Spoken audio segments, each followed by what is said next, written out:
John MacArthur, 52-week Bible study, week 2 question review. Alright, so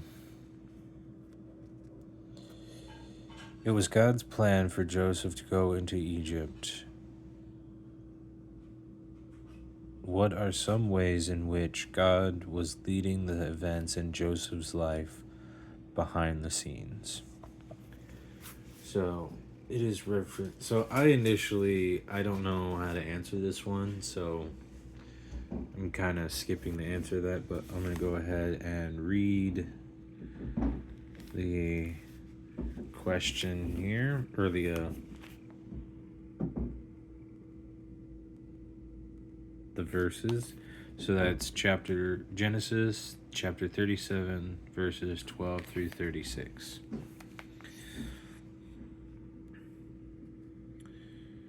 And his brethren went to feed their father's flock in Shechem. And Israel said unto Joseph, Do not thy brethren feed the flock in Shechem? Come, and I will send thee unto them. And he said to him, Here am I. And he said to him, Go, I pray thee, see whether it be well with thy brethren, and well with the flocks, and bring me word again. So he sent him out of the vale of Hebron, and he came to Shechem. And a certain man found him, and behold, he was wandering in the field. And the man asked him, saying, What seekest thou? And he said, I seek my brethren. Tell me, I pray thee, where they feed their flocks. And the man said, They are departed hence. For I hear them say, Let us go to Dothan. And Joseph went after his brethren, and found them in Dothan. And when they saw him afar off, even before he came near unto them, they conspired against him to slay him. And they said one to another, Behold, this dreamer cometh. Come now, therefore, and let us slay him, and cast him into some pit, and we will say, Some evil beast hath devoured him. And we shall see what will become of his dreams. And Reuben heard it, and he delivered him out of their hands, and said, Let us not kill him. And Reuben said unto them, Shed no blood, but cast him into this pit that is in the wilderness, and lay no hand upon him, that he might rid him out of their hands, to deliver him to his father again. And it came to pass, when Joseph was come unto his brethren, they that stripped Joseph out of his coat of many colors that was on him, and they took him and cast him into a pit, and the pit was empty, there was no water in it. And they sat down to eat bread. And they lifted up their eyes and looked, and behold, a company of Ishmaelites came from Gilead, and their camels bringing spicery and balm and myrrh, and going to carry it down to Egypt. And Judah said unto his brethren, What profit is it if we slay our brother and conceal his blood? Come and let us sell him to the Ishmaelites.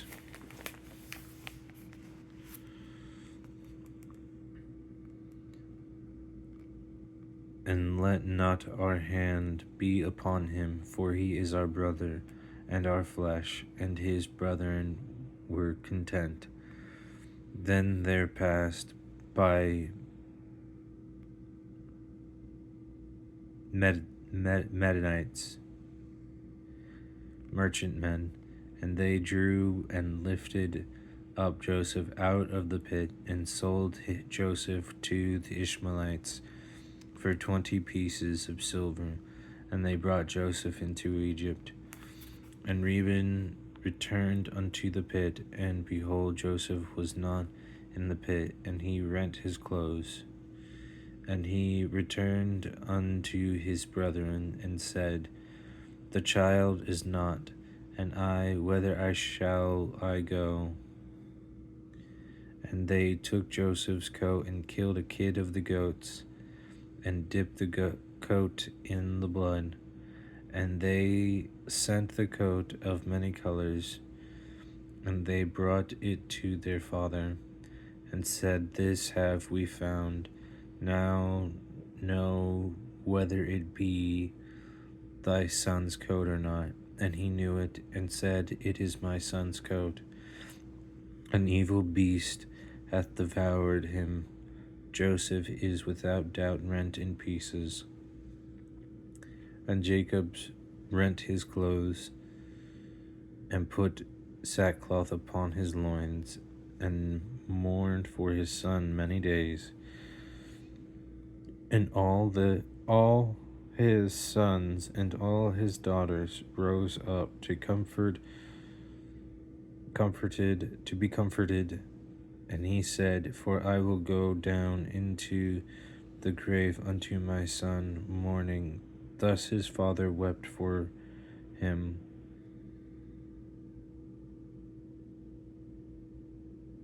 And the Mennonites sold him into Egypt unto Potiphar, an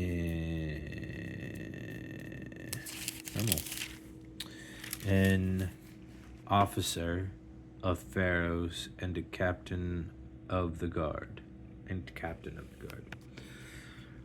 So,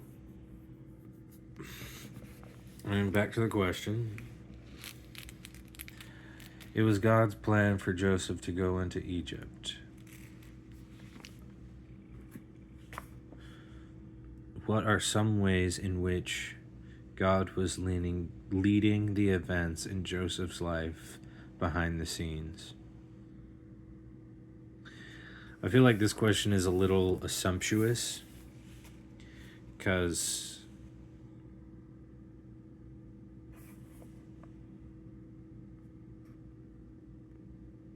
we don't really know, especially off of that part, whether or not Joseph was supposed to go to Egypt.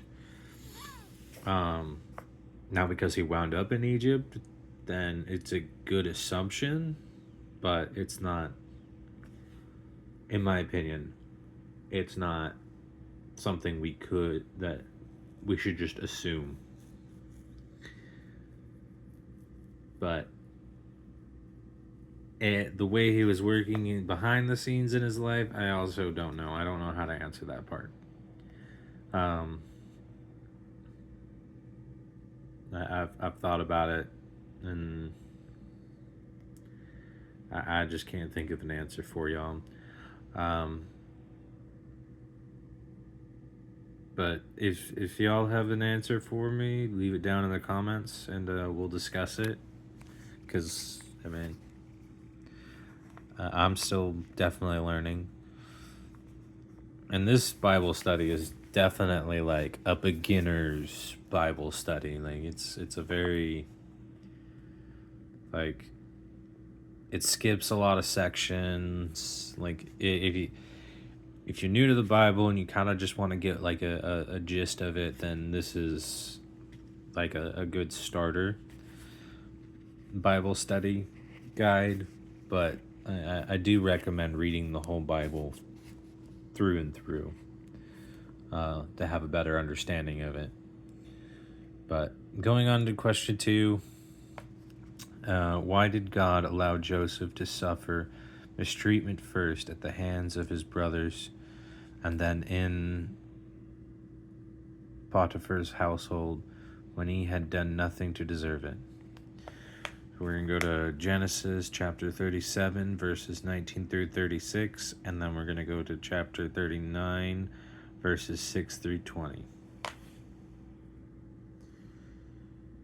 Oh, I just read those verses, the chapter 37 one.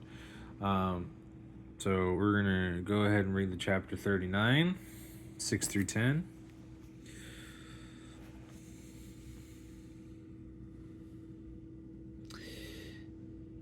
And he left all that he had in Joseph's hand, and he knew not aught he had, save the bread which he did eat. And Joseph was a goodly person and well favored. And it came to pass after these things that his master's wife cast her eyes upon Joseph, and she said, Let lie with me. But he refused, and said unto her,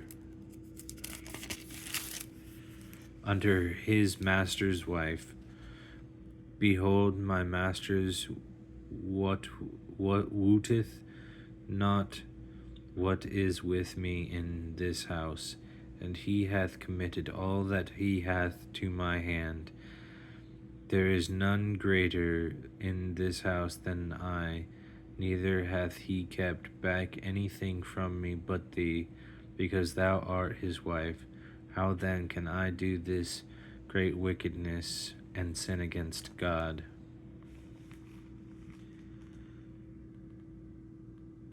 All the way to 20. I forgot what verse. And it came to pass about this time that Joseph went into the house to do his business, and there was none of the men of the house within. And she caught him by his garment, saying, Lie with me. And he left his garment in her hand, and fled, and got him out.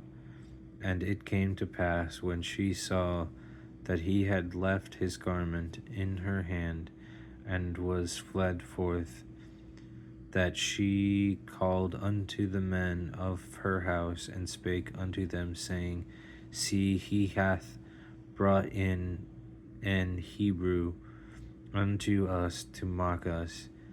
He came in unto me, and to lie with me.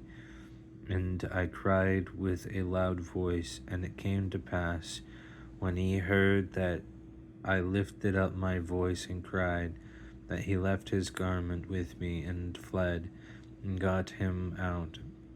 And she laid up his garment by her until his Lord came home. And she spake unto him according to these words, saying, The Hebrew servant which thou hast brought unto us came in unto me to mock me. And it came to pass, as I lifted up my voice and cried, that he left his garment with me, and fled out. And it came to pass, when his master heard the words of his wife which she spake unto him, saying, After this manner did they thy servant to me, that his wrath was kindled. And Joseph's master took him and put him into the prison, a place where the king's prisoners were bound, and he was there in prison. So, back to the question. So I don't lose my place.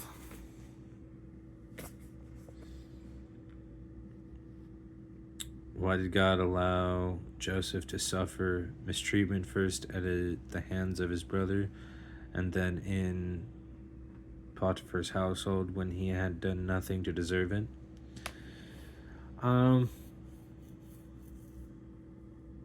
Again, I feel like that question's a little assuming. Like, yes, Joseph was faithful, but to say,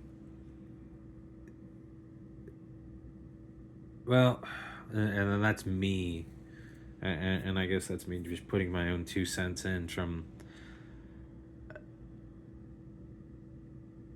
I so I have the curse of watching the cartoon movie of Joseph in the Coat of Many Colors, or whatever the title of that movie was.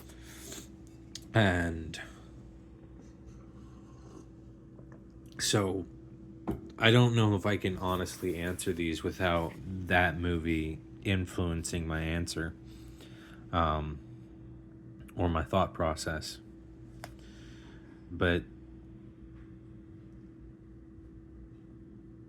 knowing where Joseph was going to be, and if you were to continue reading beyond that verse 20,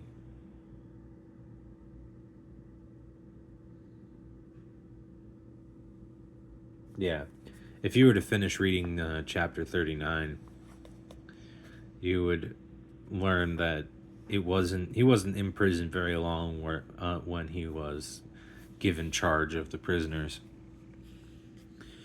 But my answer, because I didn't know how to answer it really, I just put to learn more management skills. Don't mind my spelling. It's my worst subject. Writing is my worst subject.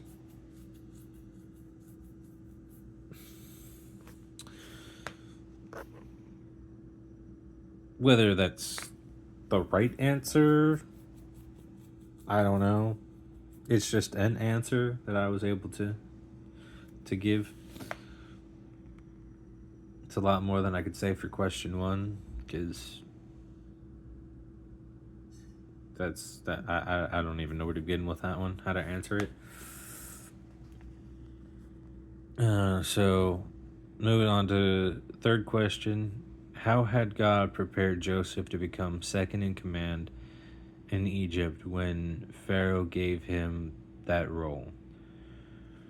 Provide a few examples. Alright, so this one I did answer.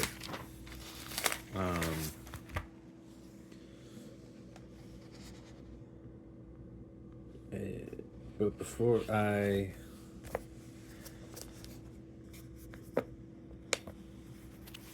do that, we'll go ahead and so chapter 41 verses 37 to 45. 37 to 45.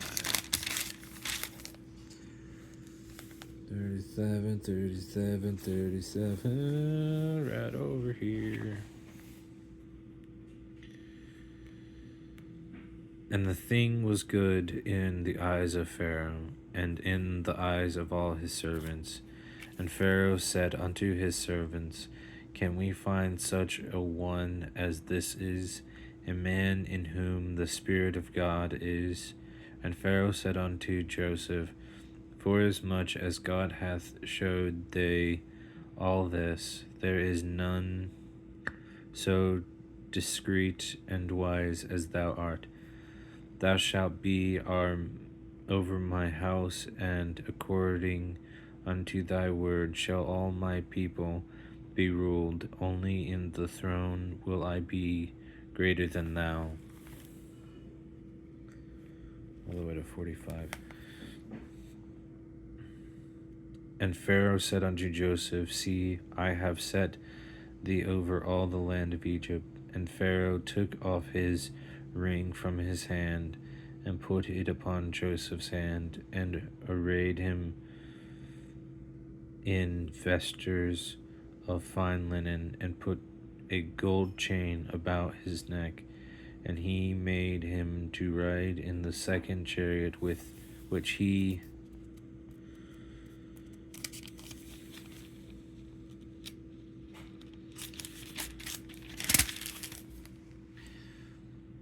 had, and they cried before him, Bow the knee. And he made him ruler over all the land of Egypt. And Pharaoh said unto Joseph, I am Pharaoh, and without thee shall no man lift up his hand or foot in all the land of Egypt. And Pharaoh called Joseph's name Zephanath Paneah, and he gave him a wife Asnith, the daughter of Potiphar, priest of On, and Joseph went out over all the land of Egypt. Yeah.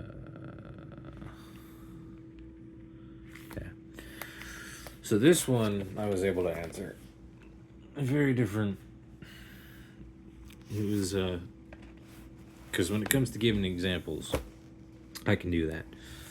So, my first answer was Genesis chapter 37, verses 7 through 10. God gives Joseph two different dreams, but they essentially mean the same thing. Genesis chapter 39, verses 4 through 5. Joseph was given charge of his master's house.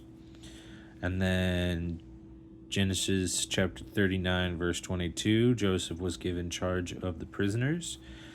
And then chapter 40, verses 1 through 23, Joseph interprets the butler and the cupbearer's dreams. Or the butler / cupbearer and the baker's dreams. Sorry. And those were just some examples on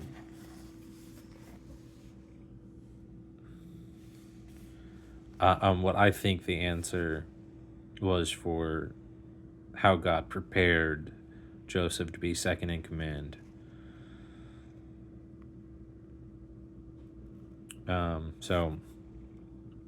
Question number 4.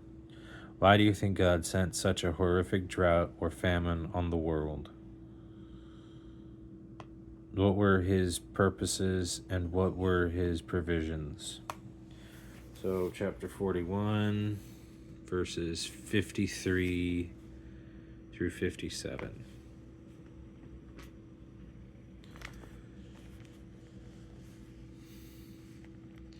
And the 7 years of plenteousness that was in the land of Egypt were ended, and the 7 years of dearth began to come. According to Joseph, he said, and the dearth was in all lands, but in all the land of Egypt there was bread. And when all the land of Egypt was famished, and people cried to Pharaoh for bread, and Pharaoh said unto all the Egyptians, Go unto Joseph, what he saith to you do. And the famine was over all the face of the earth, and Joseph opened all the storehouses, and sold unto the Egyptians. And the famine waxed sore in the land of Egypt. And all countries came into Egypt to Joseph for to buy corn, because that the famine was so sore in all lands.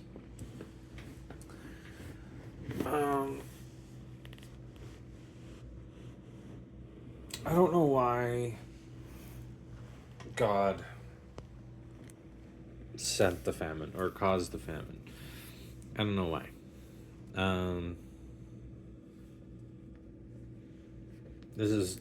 These questions are definitely a lot harder, in the sense of I probably need to read what the author of these questions wrote in these previous passages in order to know what some of these questions they're kind of going from. But I mostly want to see how much of these questions I can answer with just reading the Bible and not reading any of what this text is. So that I'm already putting my so if you were to read all this stuff prior, you could probably answer the first question and the fourth question here, and probably all the questions, to be honest. But I feel like that kind of takes away from the Bible a little bit, but I also don't have a study Bible. I just have a King James red letters Bible. for readers mostly. So, going on to the next question. What was required on Joseph's part to be reconciled with his brothers when they came to Egypt? What was required of his brothers' part? So, what did Joseph have to do, and what did his brothers have to do for reconciliation? Genesis 45 verses 1 through 15.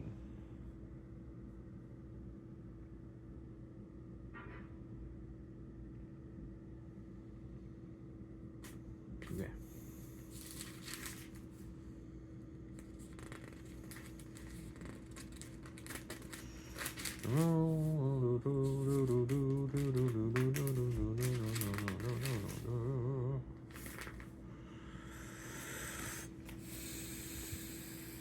One through 15.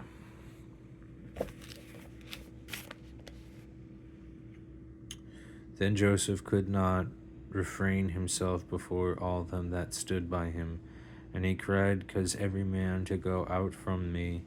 And there stood no man with him. While Joseph made himself known unto his brethren, and he wept aloud, and the Egyptians and the house of Pharaoh heard. And Joseph said unto his brethren, I am Joseph. Doth my father yet live? And his brethren could not answer him, for they were troubled at his presence. And Joseph said unto his brethren, Come near to me, I pray you. And they came near. And he said, I am Joseph, your brother, whom ye sold into Egypt. Now therefore be not grieved, nor angry with yourselves, that ye sold me hither. For God did send me before you to perceive life. For these 2 years hath the famine been in the land, and yet there are 5 years in the which there shall neither be earing nor harvest. And God sent me before you to perceive you as posterity in the earth, and to save your lives by a great deliverance. So now it was not you that sent me hither, but God, and he hath made me a father to Pharaoh, and lord of all his house, and a ruler throughout all the land of Egypt. Hast ye and go up to my father, and say unto him, Thus saith thy son Joseph, God hath made me lord of all Egypt. Come down unto me, tarry not. And thou shalt dwell in the land of Goshen, and thou shalt be near unto me, thou and thy children, and thy children's children, and thy flocks, and thy herds, and all that thou hast. And there will I nourish thee, for yet there are 5 years of famine, lest thou and thy household and all that thou hast come to poverty. And behold, your eyes see, and the eyes of my brethren Benjamin, that it is my mouth that speaketh unto you. And ye shall tell thy father of all my glory in Egypt, and of all that ye have seen. And ye shall haste and bring down my father hither. Then he fell upon his brother Benjamin's neck, and wept, and Benjamin wept upon his neck. Moreover, he kissed all his brethren, and wept upon them. And after that his brethren talked with him. Oh, well, after reading that, you can kind of answer number 1, but I still don't know how to word the answer if I were to answer it. So, like, I kind of understand it. Like, I know the meaning, but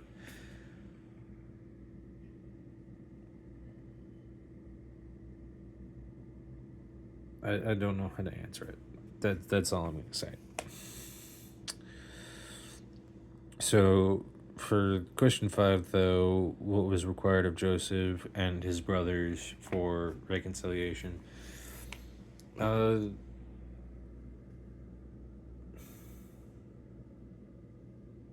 I mean, it spells it out. Like, just, like, Joseph tells them, don't blame yourselves. Like, this was part of God's plan. And I thank God for it every single day. And and his brothers, all they had to do was go get their dad and the rest of the family. And that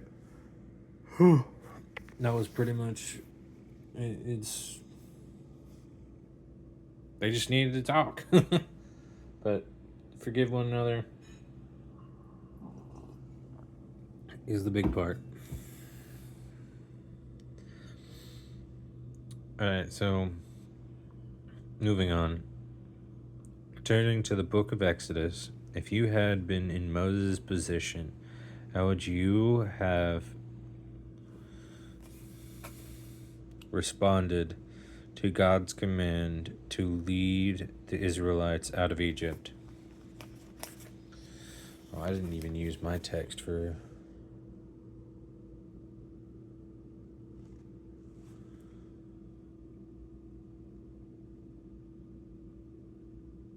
Oh.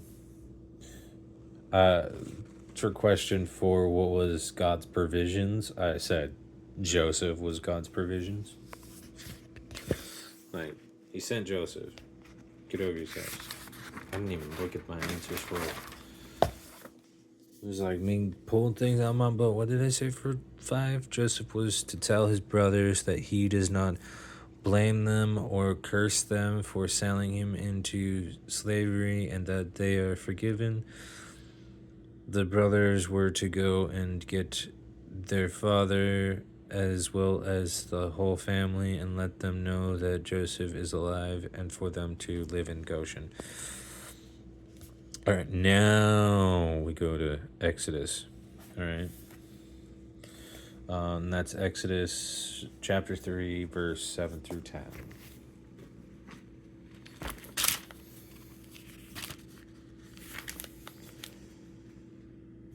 7 through 10.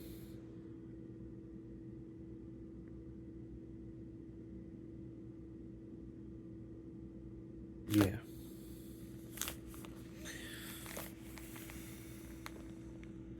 And the Lord said, I have surely seen the affliction of my people, which are in Egypt, and have heard their cry by reason of their taskmasters. For I know their sorrow, and I am come down to deliver them out of the hand of the Egyptians, and to bring them up out of that land unto a good land, and a large, unto a land flowing with milk and honey, unto the place of the Canaanites, and the Hittites, and the Amorites, and the Perizzites, and the Hivites, and the Jebusites. Now therefore, behold, the cry of the children of Israel is come unto me, and I have also seen the oppression wherewith the Egyptians oppress them. Come now therefore, and I will send thee unto Pharaoh, that thou mayest bring forth my people, the children of Israel, out of Egypt. So Moses is talking to the burning bush at this point.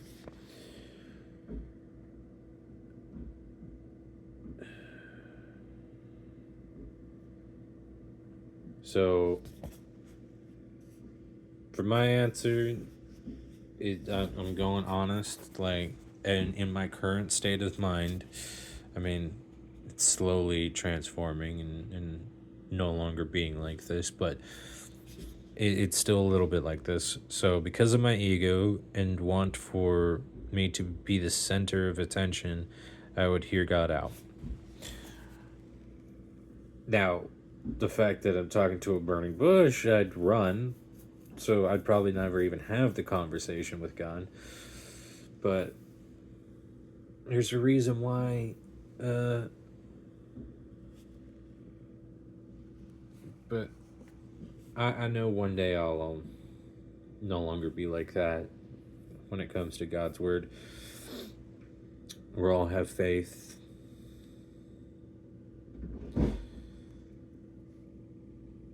To do what he asked me to do. I mean, I do what he asked me to do, anyways. It's just he never really asks me to do anything extravagant, like lead millions of people out of captivity. So, question 7: why did Pharaoh persistently refuse to release the Israelites from their bondage in Egypt? Exodus chapters are there's a few. So chapter 8 verses 29 to 32, chapter 9 verses 7, 12, and 35, chapter 10 verse 20, chapter 11 verse 10, chapter 14 verses 1 through 6. Alright. Yeah. I'm gonna read them because I don't know who has the opportunity to hear these. I know there's people in the world that don't really have the opportunity to hear them, but there's plenty of scripture reading on YouTube and TikTok and whatnot. So I'm just going to be doing purely the questions and the verses that they're talking about. So chapter 8, 29 to 32.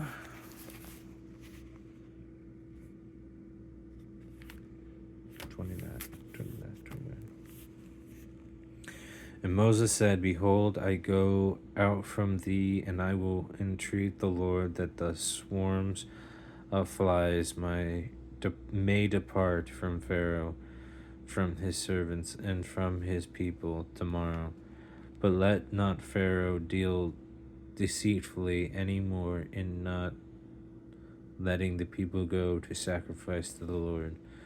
And Moses went out from Pharaoh and entreated the Lord.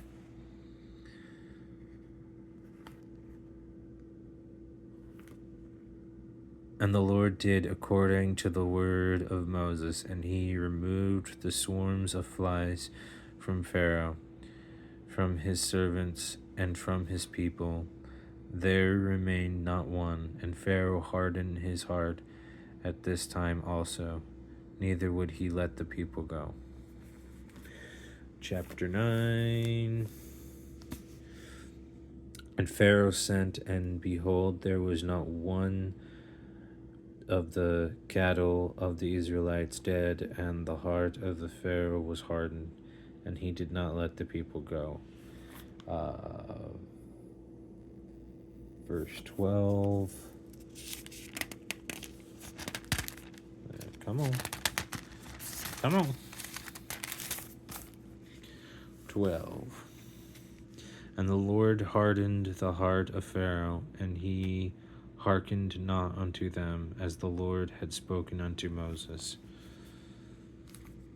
35.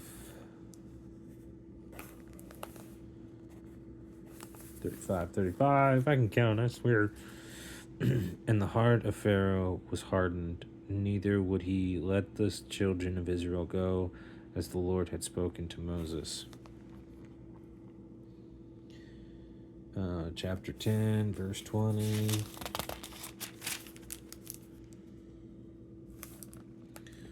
But the Lord hardened Pharaoh's heart, so that he would not let the children of Israel go. Chapter 11, verse 10. And Moses and Aaron did all these wonders before Pharaoh, and the Lord hardened Pharaoh's heart so that he would not let the children of Israel go out of his land.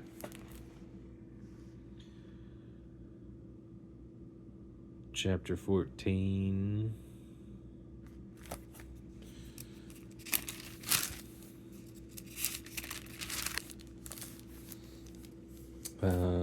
Verses 1 through 6. And the Lord spake unto Moses, saying, Speak unto the children of Israel, that they turn and encamp before Pihirith, between Migdol and the sea, over against Balsaphon. Before it shall ye encamp by the sea. For Pharaoh will say of the children of Israel, They are entangled in the land. The wilderness hath shut them in, and I will harden Pharaoh's heart, that he shall follow after them, and I will be honored upon Pharaoh and upon all his host, that the Egyptians may know that I am the Lord. And they did so. And it was told the king of Egypt that the people fled, and the heart of Pharaoh and of his servants was turned against the people. And they said, Why have we done this, that we have let Israel go from serving us? And he made ready his chariot and took his people with him. All right. Now that I've read all of them, all right. That was question number 7, which is on the next page.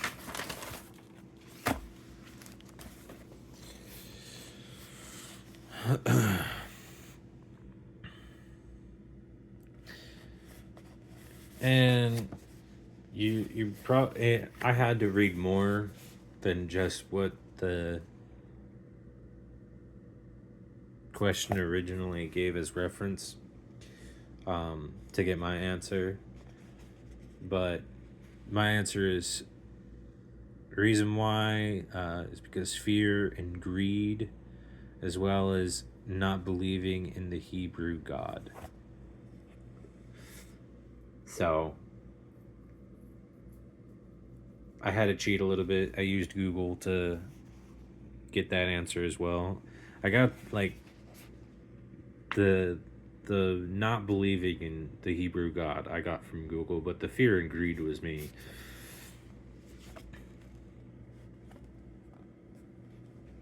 Like, he was afraid of losing power. He was afraid of losing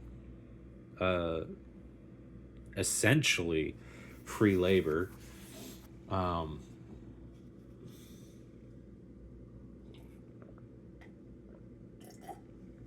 But that's that. So moving on to the last question, and then I guess I'll read the questions for week 3, so that way you have them for an actual week. I'm gonna try splitting this up better. Just starting out here. Why were the roles of all who built the tabernacle equally necessary? Why do people sometimes think some roles in spiritual service are more important than others? So Exodus chapter 35.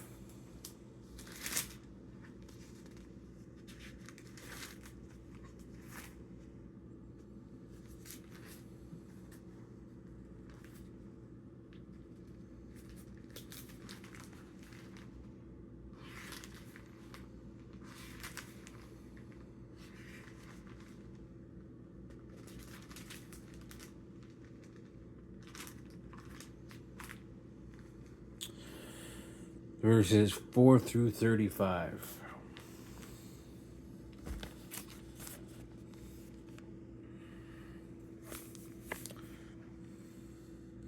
And And Moses spake unto all the congregation of the children of Israel, saying, This is the thing which the Lord commands, saying, Take ye from among you an offering unto the Lord. Whosoever is of a willing heart, let him bring it, an offering of the Lord, gold and silver and brass, and blue and purple and scarlet, and fine linen, and goat's hair, and ram skins dyed red, and badger's skins, and shittim wood, and oil for the light, and spices for anointing oil, and for the sweet incense, and onyx stones, and stones to be set for the ephod, and for the breastplate. And every wise-hearted among you shall come and make all that the Lord hath commanded. The tabernacle has his tent and his covering, his taches and his boards, his bars, his pillars and his sockets, the ark and the staves thereof, with the mercy seat, and the veil of the covering, the table and his staves, and all his vessels, and the showbread, the candlesticks also for the light, and his furniture and his lamps, with the oil for the light, and the incense altar and his staves, and the anointing oil, and the sweet incense, and the hanging for the door at the entering in of the tabernacle, the altar of burnt offering, with his brazen gate, and staves, and all his vessels, and laver and his foot, the hangings of the court, his pillars, and their sockets, and their hanging for the door of the court, the panes of the tabernacle, and the pins of the tabernacle, and the pins of the court, and their cords, the clothes of service to do service in the holy place, the holy garments of Aaron the priest, and the garments of his sons to minister in the priest's office. And all the congregation of the children of Israel departed from the presence of Moses. And they came, every one whose heart stirred him up, and every one whom his spirit made willing. And they brought the Lord's offering to the work of the tabernacle of the congregation, and for all his service, and for the holy garment. And they came, both men and women, as many as were willing hearted, and brought bracelets and earrings, and rings and tablets, all jewels of gold. And every man that offered an offering of gold unto the Lord, and every man with whom was found blue and purple and scarlet and fine linen, and goat's hair, and red skins of rams, and badgers' skins, brought them. Every one that did offer an offering of silver and brass brought the Lord's offering, and every man with whom was found shittim wood for any work of the service brought it.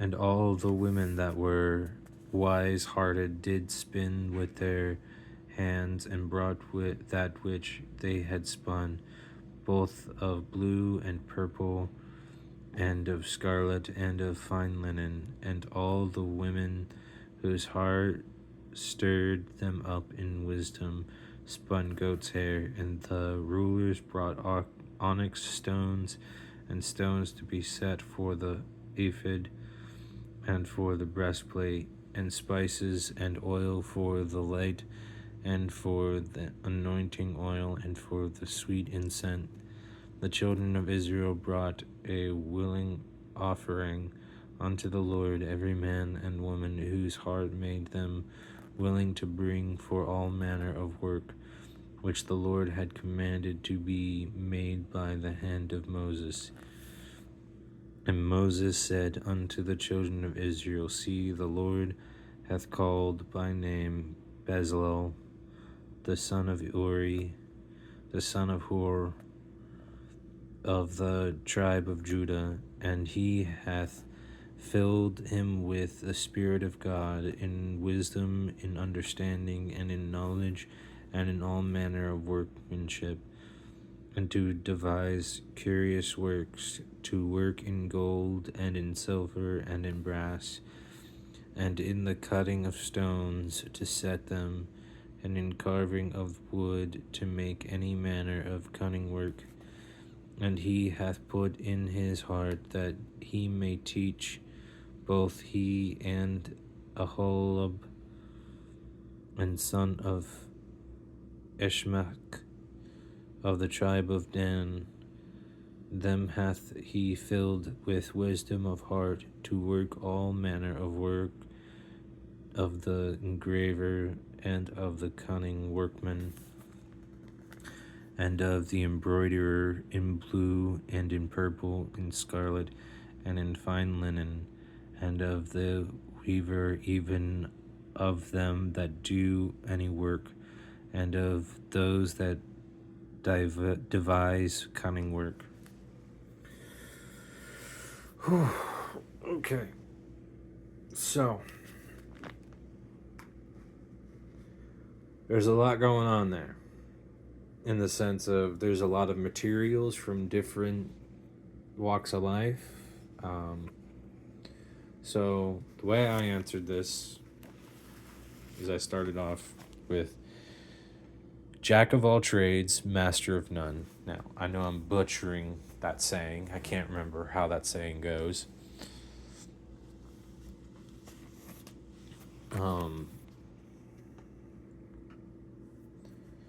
But I may be able to do every one of those jobs. I may be able to get every one of those items, but if I were to do it by myself, the tabernacle never would have been built. It would have taken eons to get it built. So having and especially like craftsmanship, like carvings in wood or embroidering, all that stuff, I wouldn't have been able to do it as good as the masters of their craft would have been able to do it, or even make the fabric in the first place. So it's like everybody's role is important, because it's not one person could do all this. It takes the whole tribe. It really does.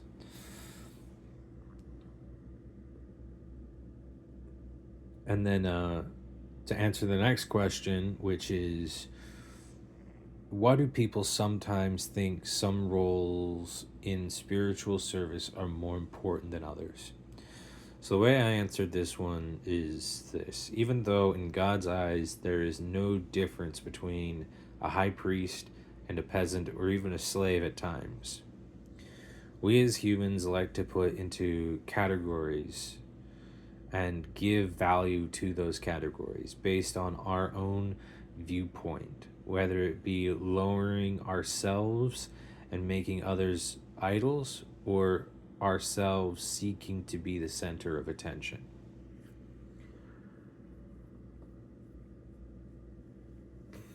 And